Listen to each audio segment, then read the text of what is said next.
If you find a man who is ready for destiny, one of the ways you will know is his focus. He's about what he's doing. And that's what Jesus showed at the age of 12. He was in the temple. Every other child was gallivanting and playing. The man was about his business. And when the parents traveled, it was 3 days later, they discovered that he was not there. And they looked for him, came back to the temple, and he said, why are you looking for me? Don't you know that I should be about my father's business? At the age of 12, no wonder no man on earth has ever been like him. The level of focus and precision and tenacity at the age of 12, some don't have it at 50. So he is not just impactful because he's Jesus. The principles of God defined his life even from a tender age. Focus. Many persons are all over the place, and that's why they cannot go anywhere. In Matthew 6:22, he said, if your eyes be single, he said, then your whole body will be flooded with light. Your eyes be single. In the Western world, they have understood the significance of focus. And so when a child wants to be a footballer, they take them to the academy, sometimes from the age of 5. Every day they must touch the ball. Every day. That is training and mastering focus. They play it all their lives.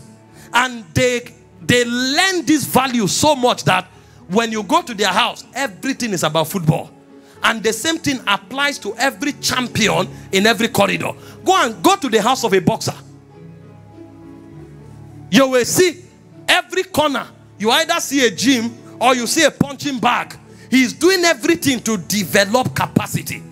And then you'll find the lecturer design his house like a bouncer. Because it's trend. And then you are wondering, where are you going to? What you should have is libraries and books. Because your environment reveals your focus. When you find a man who is not focused, it shows in his environment. You come to the house of a preacher. There's no personal room for prayer. There's no study room. And that preacher says he wants to be a voice to his generation. If you know him, tell him he's a joker. In 1 Kings chapter 20, verse 39 and 40, the prophet told the parable to the king.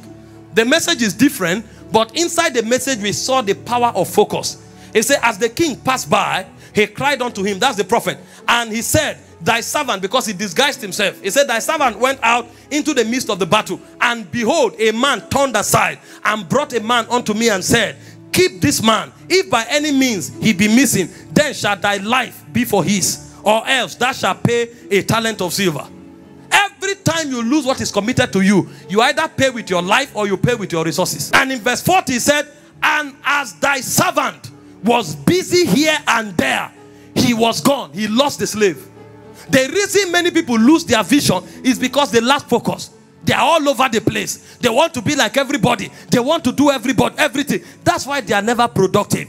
Even the world system knows that when you become a jack of all trades, you master none.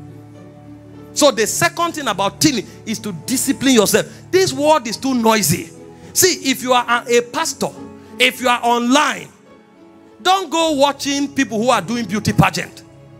Don't go watching people who are arguing and debating politics.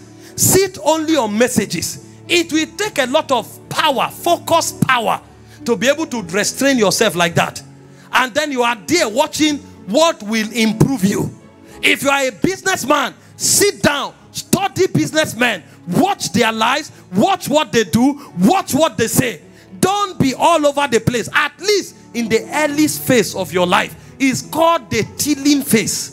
Because that's when your personality is formed. And that's where the power of your spirit is developed. Focus. Many don't have focus. Some people in a day, they can carry out more than 50 different activities that are not connected. In one day, some persons, they can have more than 30 conversations that are not connected. And they say they are going somewhere. Their life is scattered. And because of that, even the anointing of God in their soul, the energy of God in their spirit is diverged. And that divergence will cause them never to prosper in anything they do. Focus.